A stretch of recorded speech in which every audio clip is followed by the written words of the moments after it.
I chose this part of the video because I liked how the chameleon was able to find another chameleon, and this other chameleon taught the chameleon that although they don't have their own color, they are still unique because they have a trait that other animals can't do, which is changing to different colors.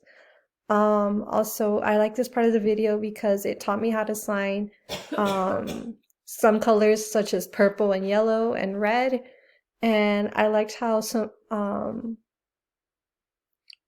that I was able to grasp and understand some other words that the lady was signing throughout the story.